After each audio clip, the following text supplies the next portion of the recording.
তো বন্ধুরা আজকে আসছি হচ্ছে বালুরঘাটের মিষ্টি মহলে।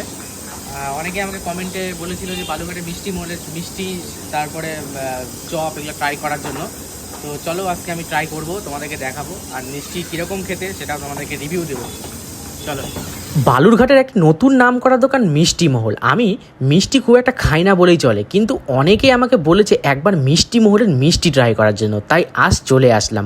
বালুরঘাট থেকে যারা ভিডিওটি দেখছেন কমেন্টে অবশ্যই আই লাভ বালুরঘাট লিখে দেবেন, আর কে কোথা থেকে ভিডিওটা দেখছেন কমেন্ট করে আমাকে জানাবেন, তবেই বুঝতে পারবো রোজ রোজ এত ভালোবাসা কোথা থেকে পাচ্ছি। যাই হোক, মিষ্টি মহলে ঢুকেই এত মিষ্টি দেখে মন মুগ্ধ হয়ে যাচ্ছিল। তার মধ্যে থেকেই এই মিষ্টিটার দিকে প্রথমে নজর চলে গেছিলো। এই মিষ্টিটার নাম হলো বোম্বে লাড্ডু। সত্যি বোম্বে লাড্ডু একদম লাড্ডুর মতোই দেখতে, গোল, আর খেতে ছিল ভীষণ অসাধারণ। বোম্বে লাড্ডুটা খাওয়ার পরে আমার চোখ চলে গেছিল এই আঙ্গুর ফলের দিকে। না না বন্ধুরা, এটা কিন্তু আঙ্গুর ফল না, এটা হচ্ছে ছানার আঙ্গুর। ছানার আঙ্গুরটাকে আমি প্রথমে আঙ্গুর ফলই ভেবেছিলাম, তারপরে মুখে দিতেই উফ কি স্বাদ। তারপর খেলাম আপেল। আরে না না, ওই আপেল না, এটা হচ্ছে আপেলের মতো দেখতে একটি সন্দেশ, খেতে ছিল খুবই সুন্দর। আপনারা কারা কারা এটা খেয়েছেন আমাকে একবার কমেন্টে অবশ্যই জানাবেন আপনাদের কেমন লেগেছে। তারপরেই খেলাম এই রসগোল্লাটা। হ্যাঁ, এই মিষ্টিটার নাম হচ্ছে ভেক রসগোল্লা। সত্যি এই রসগোল্লাটার কোনো কথাই হবে না, জাস্ট অসাধারণ, মুখে পুড়তেই যেন স্বর্গ। আপনারা যারা খাননি একবার গিয়ে এই রসগোল্লাটা অবশ্যই ট্রাই করবেন, সত্যি বলছি খুবই ভালো লাগবে। আমার তো খুবই ভালো লেগেছে, আমি আবার গিয়ে ট্রাই করব। তারপরে মিষ্টি খেতে খেতে আমার চোখ চলে গেছে এই ভেজিটেবল চপ, সিঙ্গাড়া ও পনির রোলের দিকে। তারপর পনির রোল আর ভেজিটেবল চপ নিয়ে সাথেই নিয়ে নিলাম চাটনি।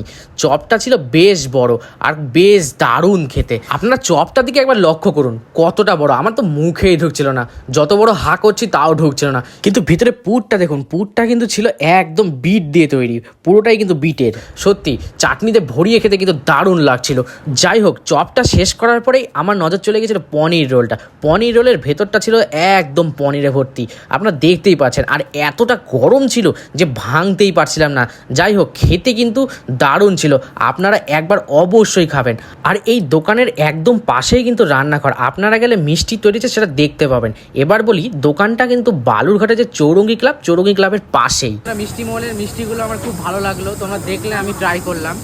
তার মধ্যে সব থেকে যেটা আমার বেশি ভালো লাগলো সেটা হচ্ছে ছানার আঙ্গুরটা, যেটা সবুজ কালারে তোমাদেরকে দেখালাম, ওটাই আমার সব থেকে বেশি ভালো লাগলো। আর ঠিক আছে, এবার বলি তোমাদেরকে কোথায় আসবে এটার জন্য হচ্ছে বালুরঘাটের যে চৌরঙ্গি ক্লাব, যে চৌরঙ্গি ক্লাব থেকে আসছে যে দিশারির দিকে, এই যে দেখো এই রাস্তাটা চলে আসছে দিশারির দিকে, এই যে দেখো দিশারির দিকে। যারা দিশারি থেকে আসবে তাদের হাতের বাঁ দিকে পড়বে, আর চৌরঙ্গি থেকে হাতের ডান দিকে পড়বে। তো চলো টাটা, আবার কোনো নেক্সট ভিডিওতে দেখা হচ্ছে। রাস্তায় অনেক ভিড়, বাড়ি যাই।